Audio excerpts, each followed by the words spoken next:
Saudara, apapun yang menjadi keadaan saudara hari ini, mungkin ada kesehatan yang sedang terganggu, mungkin ada situasi, persoalan, masalah.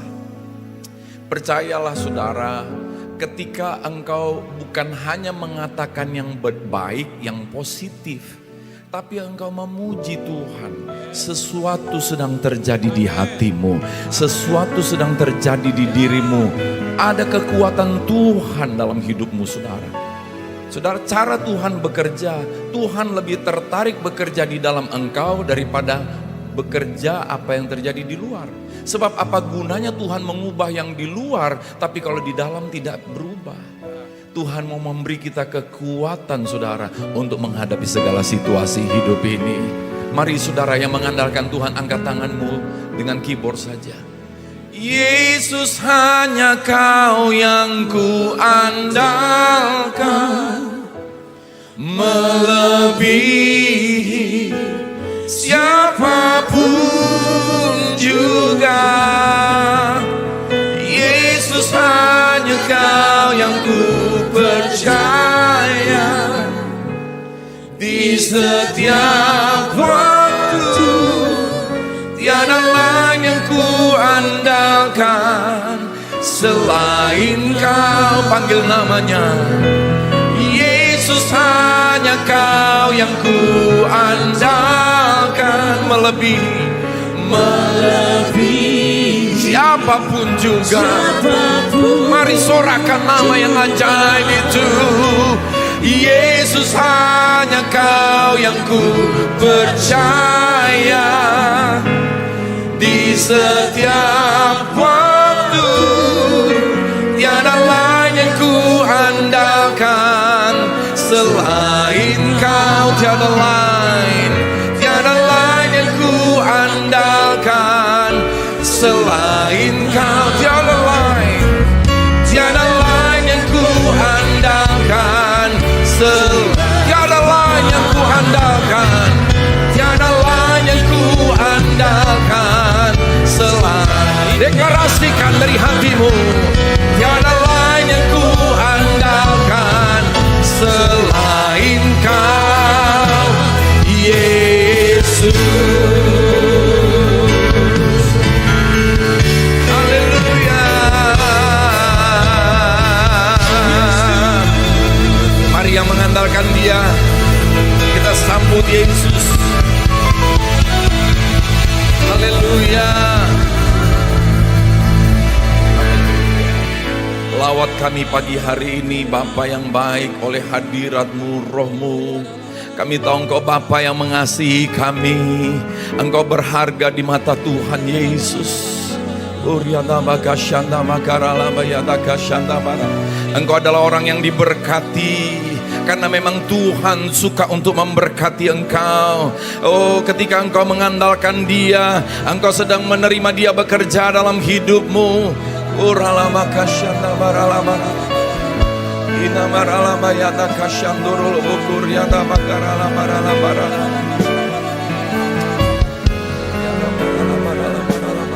Buka hatimu. Jangan biarkan apapun juga menghalangi engkau untuk berseru kepada nama Yesus. Jangan biarkan apapun juga untuk menghalangi engkau beribadah kepada Tuhan. Jangan biarkan apapun juga menghalangi engkau untuk mengangkat tanganmu, untuk mengandalkan Yesus, untuk menaikkan doamu ke hadapan tahta kudus. Urana maka syandara lambu, urnyana lama karala maka syandara lama lama lama, urnyana maka syandara lama lama lama. Lawat kami Roh Kudus, tidak ada seorang pun yang terlewat. Lawat kami Roh Kudus, lawat kami. Kami gak mau sia-sia hadir, dan kami tidak mau menyia-nyiakan kehadiran-Mu di tengah kami. Jamah kami Tuhan.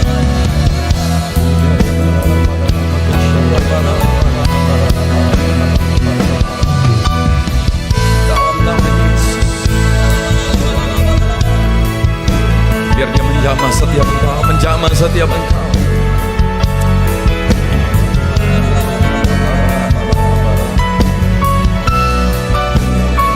Kasih-Nya mengalir. Dan sekarang kami mau terima pertolongan-Mu. Mari yang mau menerima pertolongan Tuhan. Ketika Engkau berfirman, Engkau sedang menolong kami. Kami mau menerima kekuatan-Mu. Ketika Engkau berfirman, Engkau sedang membawa kekuatan kepada kami. Kami mau menerima kasih-Mu. Ketika Engkau berfirman, kami sedang menerima kasih-Mu. Sebab itu kami tidak akan sia-siakan firman-Mu. Firman yang melebihi kata dan suara, tapi firman yang adalah nafas hidup Allah sendiri. Kami terima nafas hidup yang dari Tuhan, menghidupi kami dengan segala kekuatan dan kasih dan hikmat daripada Dia, dan kuasa daripada Dia. Dalam nama Yesus. Semua yang mau menerima nafas Tuhan katakan amin. Haleluya, puji Tuhan. Saudara masih bangkit berdiri bersama-sama. Kita ada di bulan 6. Kita sudah jalani setengah daripada tahun ini. Saudara, bolehkah kita rayakan kasih Tuhan, bersyukur kepada Tuhan. Haleluya. Mari bersyukur kepada Tuhan, saudara. Kalau setengah tahun yang sudah berlalu Tuhan sudah menolong, melindungi, menjaga, memberkati kita, maka bulan-bulan ke depan mengakhiri tahun ini terus Tuhan akan berjalan bersama dengan kita. Haleluya. Silakan duduk semua Bapak Ibu Saudara yang dikasihi Tuhan Yesus. Shalom. Puji Tuhan. Nah saudara, mari saya mengajak kita saudara untuk mengenal kebenaran hidup di dalam Yesus membawa kita mengalami menjadi lebih daripada orang yang menang, atau di dalam kata yang lainnya lebih daripada pemenang. Lebih daripada pemenang berbeda dengan menjadi orang menang. Ya, orang menang adalah orang yang bertanding sehingga dia menang.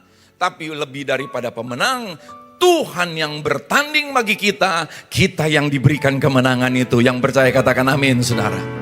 Saudara, seorang petinju babak belur, lalu dia menang, lalu dia bawa hadiah dan piala, dan istri dan anak-anaknya di rumah menari-nari, merayakan kemenangan, dan istri dan anak-anaknya menikmati berkat dari kemenangan papanya, saudara. Tapi istri dan anak-anaknya tidak ikut bertanding.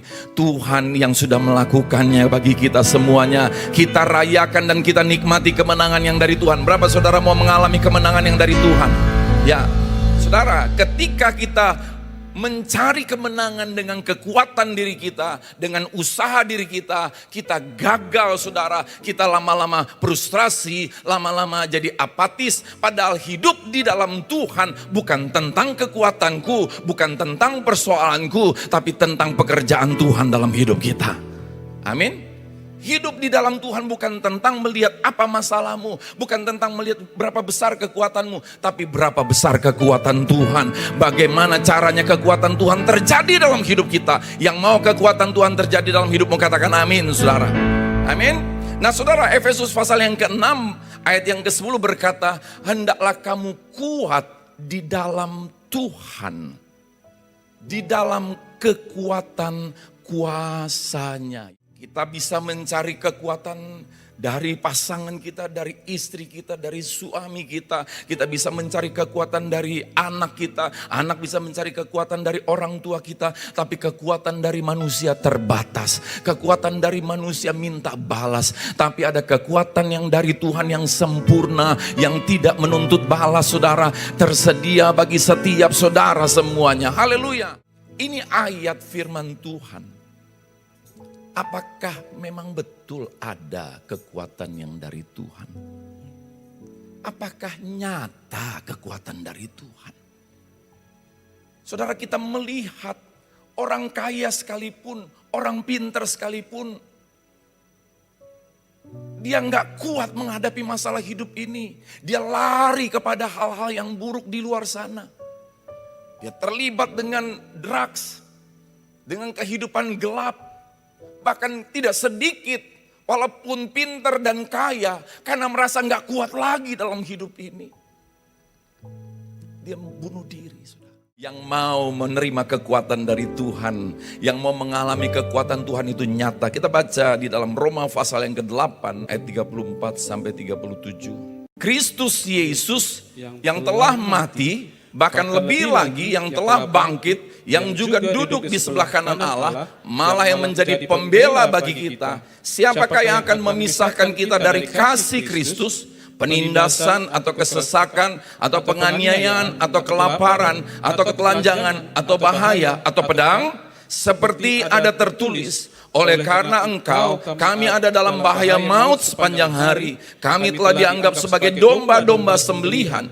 Tetapi dalam semuanya itu kita lebih daripada orang-orang yang menang oleh Dia yang telah mengasihi kita. Nah, saudara yang kasih Tuhan Yesus, ini ayat-ayat firman Tuhan yang kita baca bukanlah ayat-ayat pengharapan tanpa kenyataan. Kita mengenal pengharapan dalam kebenaran firman ini.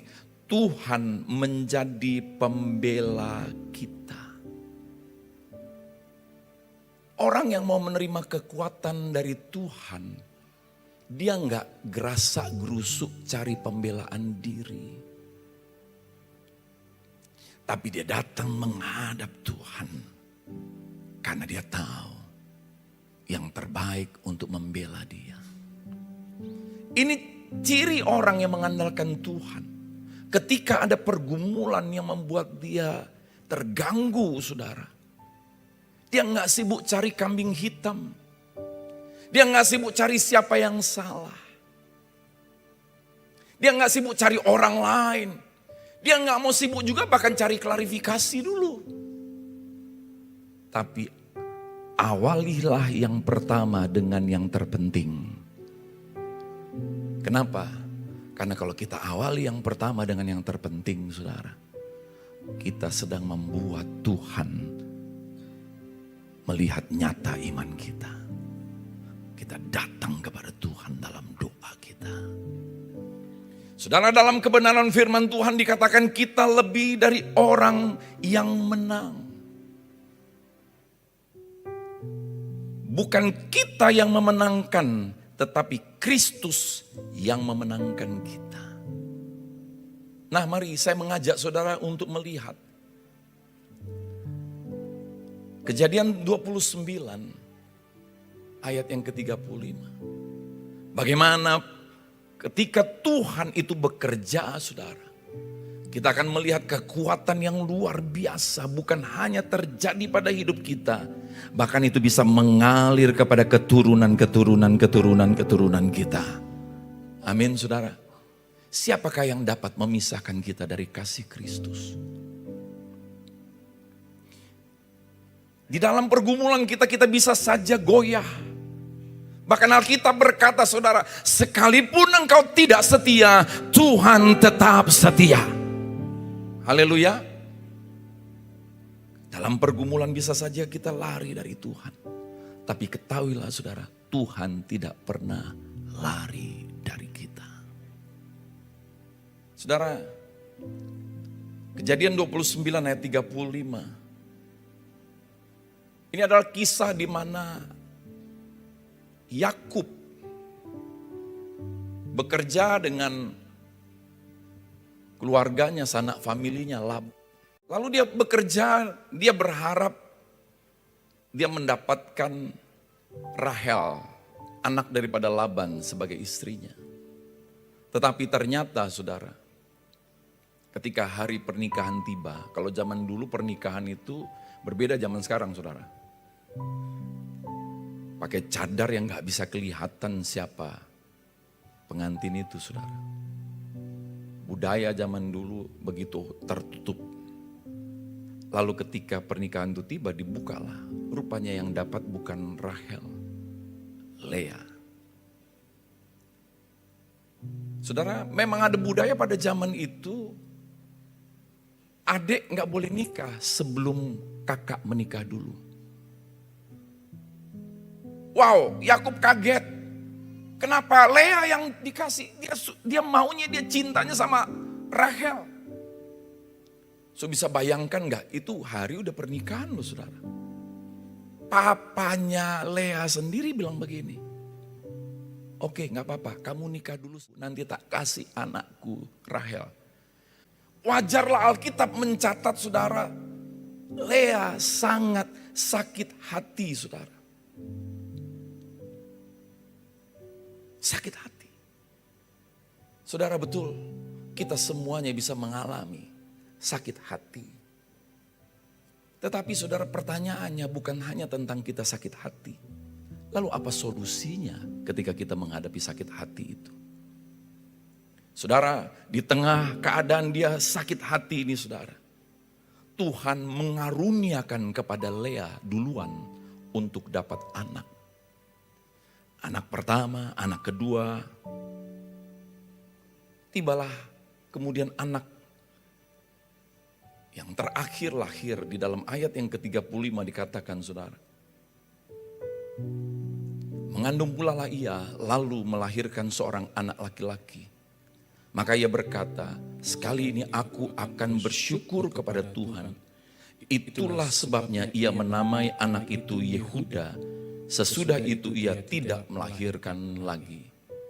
Ketika dia melahirkan Yehuda, baru kemudian dia bersyukur kepada Tuhan. Kata syukur pertama kali di Alkitab muncul di sini saudara. Tetapi kata syukur yang pertama muncul ini berdampak kepada sampai akhir, bahkan sampai akhir zaman. Luar biasa saudara. Saudara kasih Tuhan Yesus, saya baru pulang dari kota Malang. Pelayanan di gereja di sana dari mulai hari Sabtu, Minggu.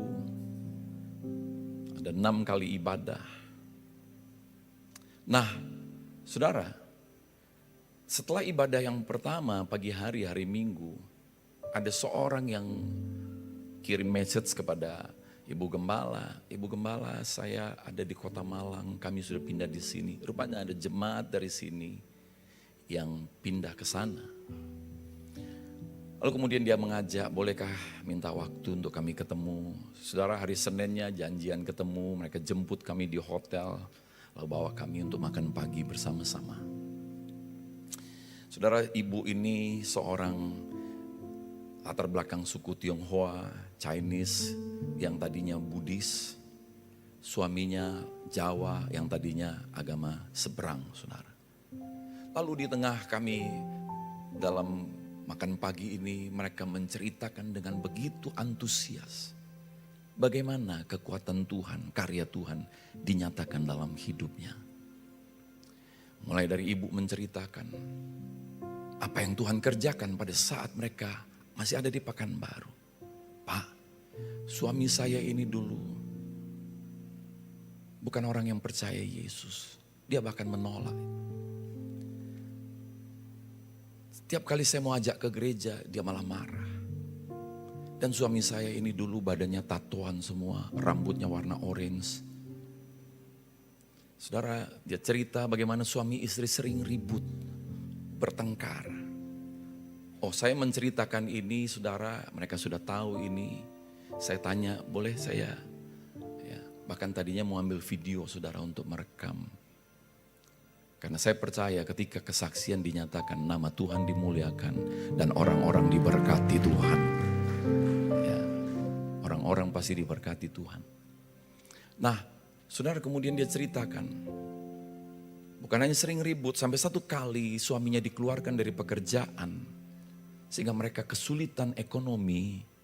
Sampai akhirnya suaminya kerja jadi kuli bangunan, saudara. Nah, setelah kerja jadi kuli bangunan, kemudian suaminya mendapatkan ide untuk kerja di kota Bali. Suaminya pergi ke kota Bali. Saya nggak tahu berapa lama di sana, saudara.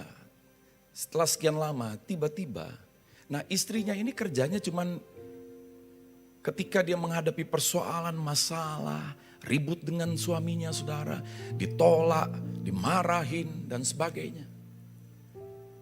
Dia cuma datang beribadah, dia masuk menara doa, dia ikut doa puasa. Ini ibunya cerita. Dia nggak tahu bagaimana bisa suaminya ini menjadi orang yang percaya Yesus. Nah, saudara, tiba-tiba suaminya pulang dari Bali. Saya mau dibaptis. Istrinya kaget. Istrinya mau tanya, serius mau dibaptis? Gak berani nanya, kenapa? Daripada dimarahin. Udah biasa dimarahin begitu, saudara. Akhirnya, iya oke. Di mana saya dibaptis? Ya ke gereja kita aja. Dibawa ke gereja, saudara. Yang melayani untuk baptisan aja mikir, nih tatoan rambut orange, modelnya kayak gini. Bapak serius mau ikut Tuhan Yesus, percaya? Iya benar. Saudara, di tengah kesusahan hidup, di tengah rumah tangga yang sering ribut, saudara. Apa yang terjadi?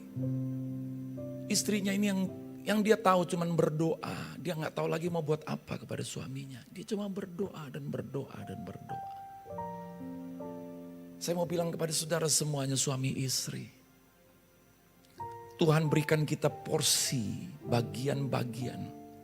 Istri dan suami mestinya berdoa sama-sama. Tapi istri punya doa berkuasa bisa mengubahkan suaminya.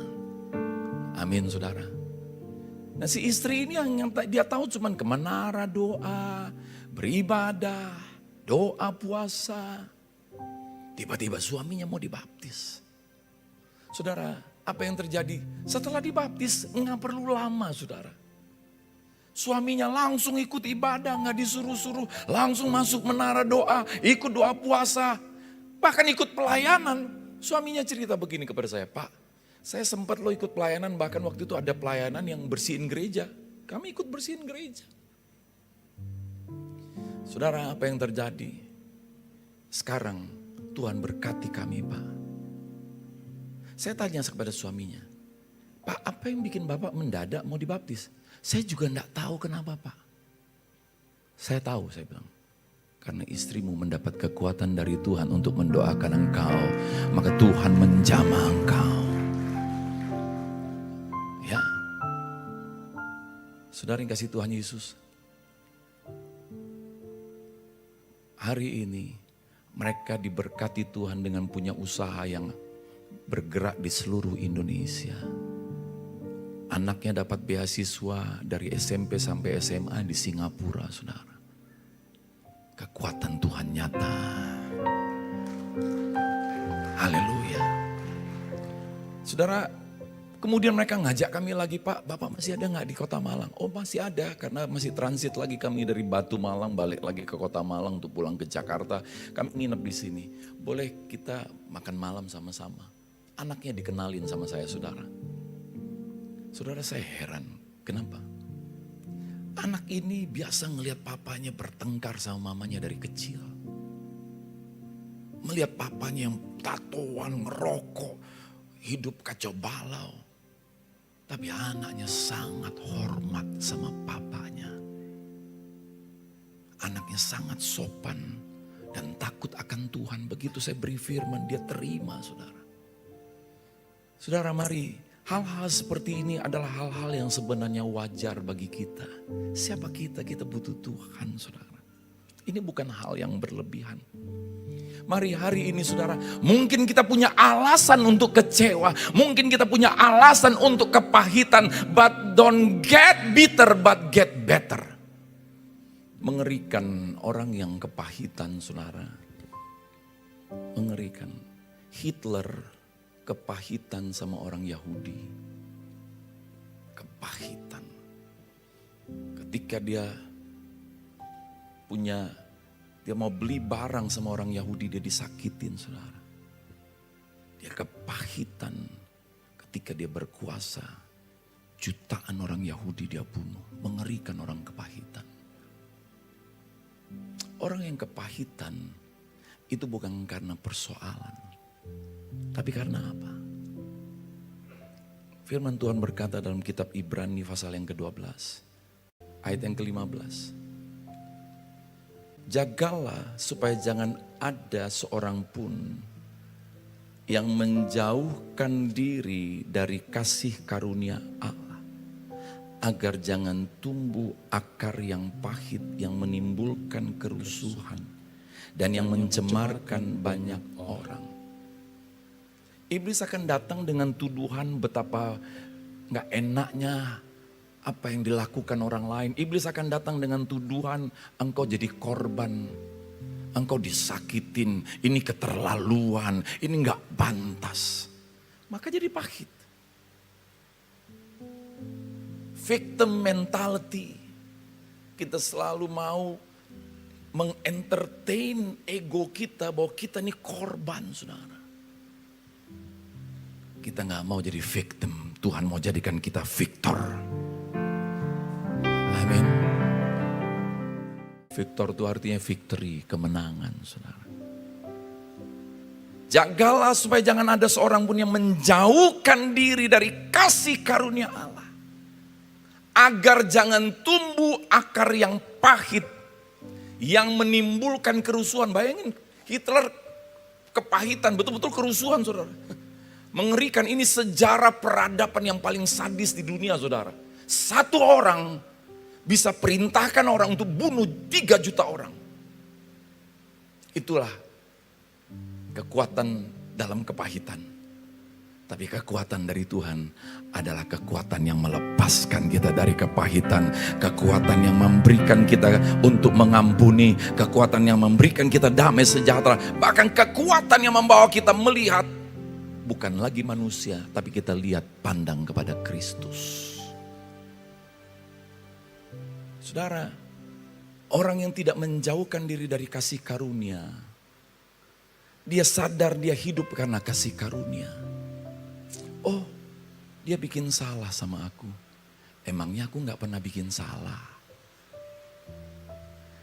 Kalau aku diampuni Tuhan, Tuhan pasti juga ngampuni dia. Haleluya.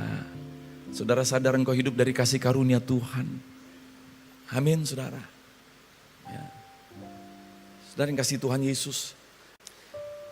Kitab Kejadian tadi menceritakan setelah lahir Yehuda, ya, jadi dia bersyukur kepada Tuhan, lahir anak. Setelah anak ini lahir, dia bersyukur kepada Tuhan. Wajar. Setelah lahir, bersyukur. Kalau sebelum lahir, apakah sudah bersyukur? Saya berjumpa dengan seorang ibu yang nangis-nangis datang ke kantor saya.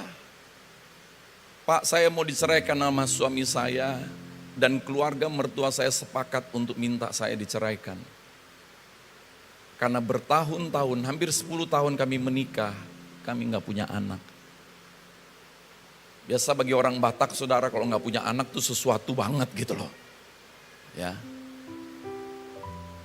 Lalu saya hadir di situ bukan hanya menguatkan dia, tapi membagikan iman kepada dia. Lalu tiba-tiba Tuhan bilang kepada saya, tahun depan engkau akan mengandung, engkau akan punya bayi laki-laki, kasih nama anaknya. Langsung sekalian saya kasih nama, saudara. Dia kaget, dia nangis. Saya gak tahu nih nangis karena terima itu atau nangis karena mau diceraikan. Saudara tahu apa yang terjadi?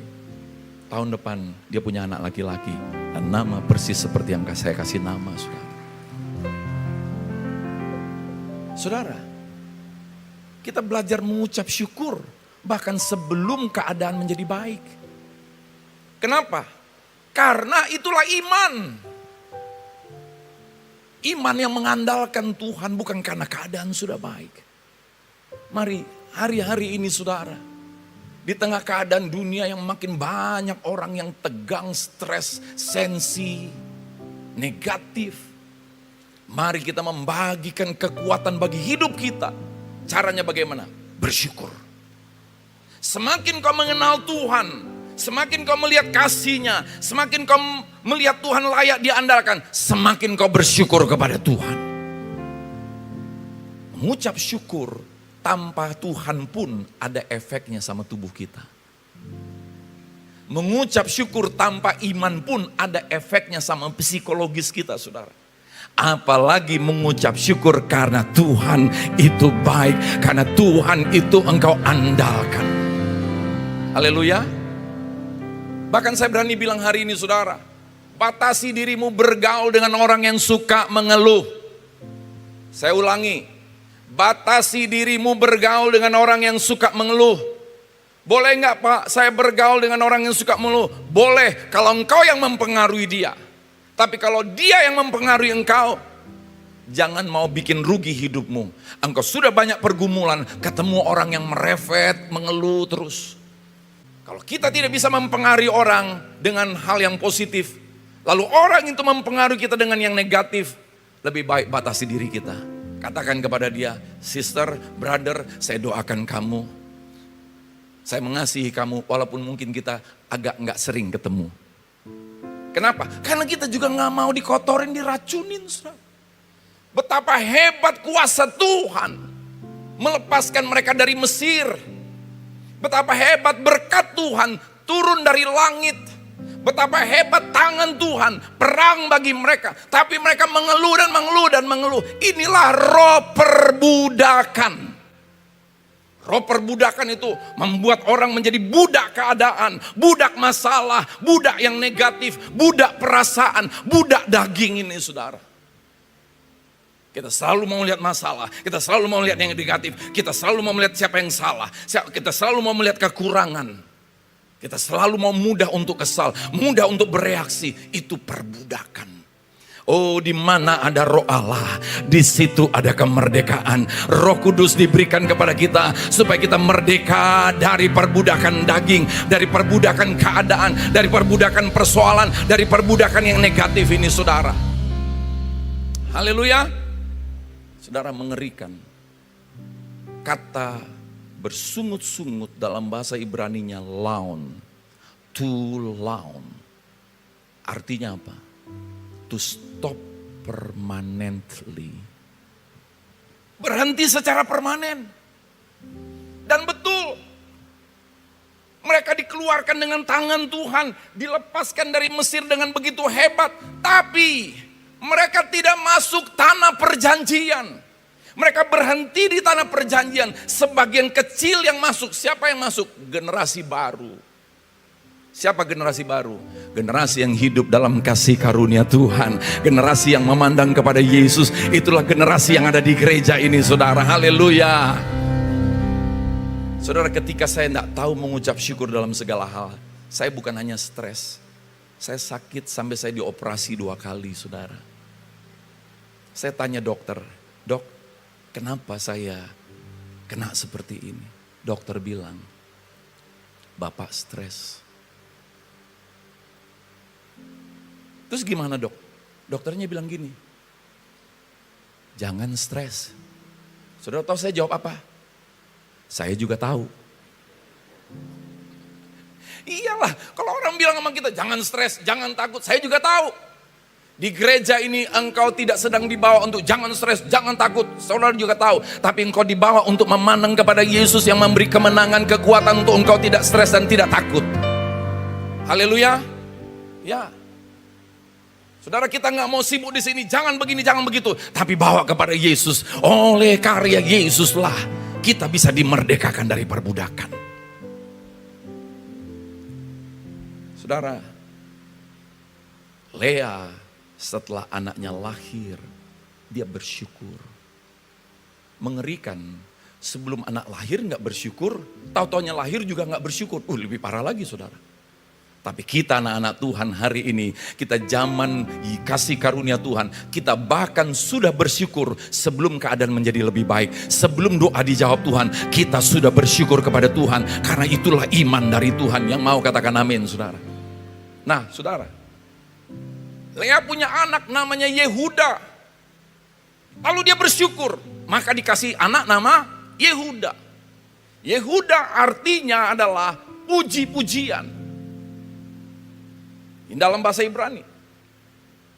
Saudara, dia mau menggambarkan, dia mau hidup untuk memuji Tuhan. Lihat orang yang hidupnya bersyukur, memuji Tuhan. Apa hasilnya? Bukan hanya Lea yang diberkati dengan keturunan ini, tapi anak cucu cicitnya. Saudara, dari Yehuda lahirlah Daud yang menjadi raja Israel. Kalau hari ini Lea hadir di sini, wow, aku nggak nyangka. Rupanya hasil syukurku berbuahkan kekuatan yang hebat. Anakku Yehuda dari garis keturunannya lah. Dia punya cicit Daud yang kemudian menjadi raja Israel. Saya berdoa, saudara, keluarga-keluarga di tempat ini. Keluarga yang suka bersyukur kepada Tuhan. Keluarga yang suka memuji Tuhan. Maka dari keturunanmu akan diangkat Tuhan dalam kemuliaannya. Untuk kemuliaan Tuhan Yesus. Haleluya. Saudara, bahkan bukan hanya dari Yehuda ini lahir Raja Daud. Alkitab bahkan mencatat, saudara, dari Yehuda lahir kemudian Yesus Kristus. Makanya bangsa ini dinamakan dengan bangsa Yahudi. Kata Yahudi berasal dari Yehuda. Dari Yehuda, garis keturunannya. Kalau hari ini Lea hadir di sini, dia akan senyum berkata, wow. Aku gak nyangka dari anakku Yehuda. Setelah aku bersyukur, aku memuji Tuhan. Dari anakku ini lahirlah Tuhan yang datang dalam rupa manusia, memakai kandungan manusia melalui garis keturunan Lea, Mesias. Wow, how powerful, grateful is powerful. Katakan bersama saya, saudara, grateful. Dalam bersyukur ada kekuatan dari Tuhan. Haleluya. Tapi saudara, bersyukur itu harus ini ya, sinkron ya. Makasih Tuhan, makasih Tuhan, makasih Tuhan. Itu nggak nyambung. Bersyukur itu pasti gini, makasih Tuhan, makasih Tuhan. Tadi ingat saya bilang, saudara, bersyukur aja tanpa Tuhan aja ada gunanya loh sama psikologis kita, sama tubuh kita, sama kesehatan kita. Dan ada gunanya gak sama orang lain yang dengerin. Tanpa Tuhan loh, ada gunanya. Apalagi bersyukur karena Tuhan, bersyukur untuk Tuhan. Lebih lagi ada kekuatan yang hebat. Saya mau tutup firman Tuhan, saudara, dengan Wahyu pasal yang ke-5, ayat yang ke-4.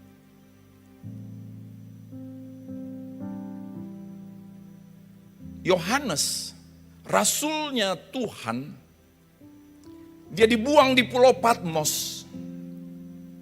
Saudara, Rasul Yohanes ini, murid Yesus ini, sebelum dibuang di Pulau Patmos, dia mengalami penganiayaan. Digoreng, saudara. Saudara bisa bayangkan Yohanes pernah digoreng dan oleh kuasa Tuhan dia tidak mati. Tapi bukan hanya tubuhnya tidak mati, saudara. Ada banyak orang tubuhnya tidak mati, tapi imannya mati. Kadang baru melihat persoalan, dia pikir dia orang paling menderita di dunia ini, saudara. Dia belum pernah ikut pertandingan pemilihan, kontes pemilihan siapa yang paling menderita di dunia ini. Tapi ketika dia melihat kaca, dia selalu berkata, akulah yang paling menderita di dunia ini. Saya bisa bayangkan, pendeta aja stres, saudara. Sampai akhirnya saya menemukan kebenaran demi kebenaran yang memerdekakan saya di dalam Yesus Kristus. Saudara, Yohanes digoreng, tidak mati tubuhnya, tapi juga tidak mati imannya. Lalu kemudian dia dibuang ke Pulau Patmos, pulau yang cuman batu, saudara. Hanya dia yang tinggal, nggak ada bangunan apapun, nggak ada tumbuhan apapun juga. Sendirian di situ tanpa signal. Udah digoreng, dibuang di pulau seperti itu. Mau makan dari mana? Mau tidur dari mana? Ada kekuatan yang hebat dari Tuhan Yesus yang mengisi hidupnya saudara. Hari ini daripada berpikir tentang besarnya masalahmu, lebih baik menerima kebesaran Tuhanmu bekerja dalam hidupmu. Amin. Saudara, apa yang terjadi? Di Pulau Patmos, sesudah digoreng ini, keadaan yang sulit ini, dia menangis. Apa yang dia tangisi saudara? Menangislah aku dengan amat sedihnya. Kenapa? Karena dia melihat, saudara, pernyataan Tuhan ada kitab, gulungan kitab. Lalu kemudian para imam itu berkata, tidak ada seorang pun yang boleh melihat isi kitab ini. Dia sedih sekali. Saudara, ketika engkau mengalami sesuatu yang menyakitkan, apakah engkau sedih kalau nggak bisa baca Alkitab? Atau engkau jadi sedih karena baca Alkitab? Dia sedih, dia nangis. Alkitab tidak mencatat dia nangis waktu digoreng. Alkitab tidak mencatat dia nangis ketika dibuang di Pulau Patmos. Tapi inilah tangisannya saudara. Menangis karena persoalan tidak menguntungkan hidupmu. Tapi menangis karena engkau ingin mengenal dan mengalami Tuhan. Itu akan memberkati hidupmu saudara. Dia nangis. Hah? Gak ada yang boleh buka kitab ini. Gak ada yang boleh buka. Tapi jawabannya dalam ayat yang kelima. Lalu berkatalah seorang dari tua-tua itu. Jangan engkau nangis Yohanes. Sesungguhnya singa dari suku Yehuda, yaitu tunas Daud, telah menang. Sehingga ia dapat membuka gulungan kitab itu dan membuka ketujuh meterainya. Tua-tua bilang, Yohanes jangan nangis. Singa Yehuda sudah menang. Siapa itu singa Yehuda? Dari garis keturunan Yehuda lahirlah singa Yehuda, namanya Yesus Kristus. Dia sudah menang atas maut, dia sudah mengalahkan maut. Dan hanya singa Yehuda yang layak membuka gulungan kitab itu. Dengarkan jemaat yang kukasihi, kitab ini menjadi penentu nasib manusia. So bisa bayangkan, Yohanes kemudian dibukakan isi dari gulungan kitab-kitab ini yang sekarang kita baca dalam kitab Wahyu. Saudara bisa bayangkan 2000 lebih tahun lalu di tempat yang menyesakkan, yang sangat menderita. Kerinduan hatinya bukan tentang Tuhan menolong persoalannya. Kerinduan hatinya adalah tentang dia ingin mendapatkan pengenalan akan Tuhan. Dan dia menuliskan, bisa bayangin saudara, di tengah lautan, pulau yang kecil cuman batu, yang agak besar ini saudara, tapi pulau kecil. Dia tuliskan kitab Wahyu. Berapa kitab yang sudah kita baca? Tapi ini bukan hanya tentang membaca. Berapa banyak kita sudah mengenal Kristus dari kitab-kitab kita.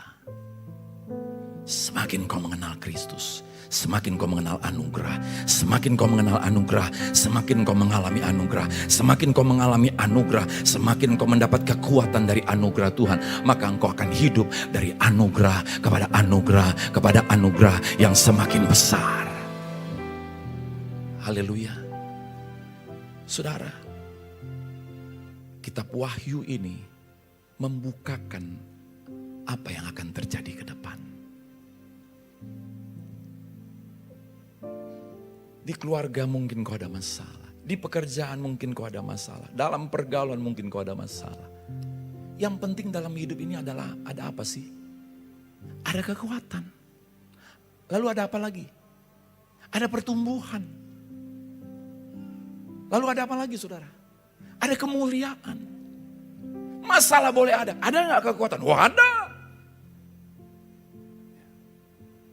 Masalah boleh ada nggak pertumbuhan?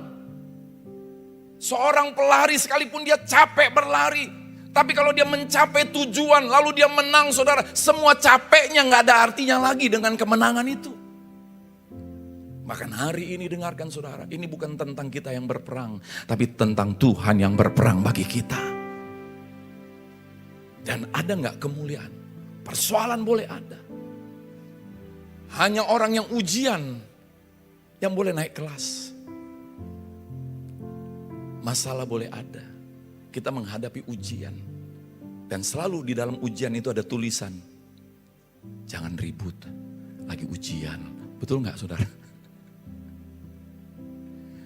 Waktu kita menghadapi persoalan-persoalan, jangan ribut. Tenang. Itu tanda kita mengandalkan Tuhan. Tanda awal orang yang mengandalkan Tuhan, waktu ada persoalan, tenang. Yang kedua, berdoa. Ngapain berdoanya? Bersyukur. Bukan sibuk. Tuhan, apa. Tuhan bilang, yang mana yang mau kudengar ini? Bersyukur. Mulai memuji Tuhan. Amin, saudara. Saudara, Yohanes dibukakan hal yang akan terjadi. Kita ada di zaman, Alkitab berkata, masa yang sukar. Bukan Tuhan yang membuat kesukaran, tapi karena manusia makin menyimpang, manusia makin sesat, manusia makin rusak, maka kerusakan itu membuat kesukaran dalam hidup manusia.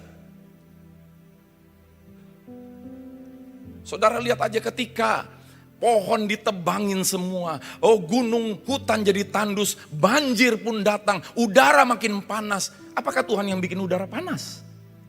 Tidak, manusia yang merusak itu semua. Saya pergi ke kota Batu, saya bilang enak banget ya, cuacanya nggak panas, nggak terlalu dingin, adem. Dalam hati saya, gimana dulu Taman Eden ya? Taman Eden tuh kayaknya enak banget gitu. Tapi hari ini saudara, Tuhan sudah sediakan tempat yang terindah bagi hidup kita. Memang tempat kita bukan di sini, final destination kita adalah di surga. Mari saudara, biarkan setiap firman itu ditulis dalam loh hati kita. Dan firman itu berbicara senantiasa. Dimanapun kita berada, apapun situasi kita, biarkan Roh Kudus bekerja. Terima kasih Tuhan Yesus.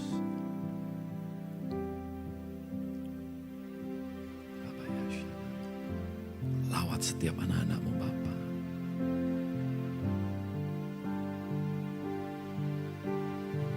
Lawat setiap.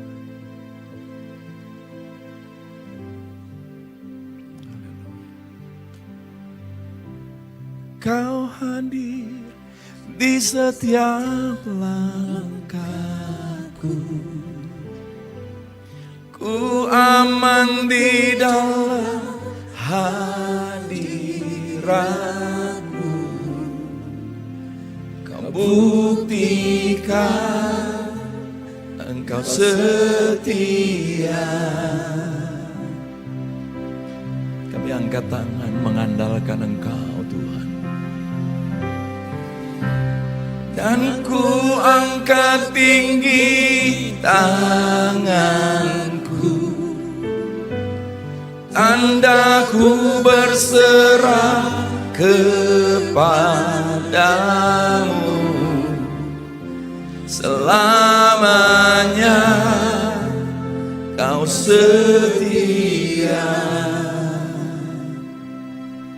Kami terima kesetiaan-Mu bekerja.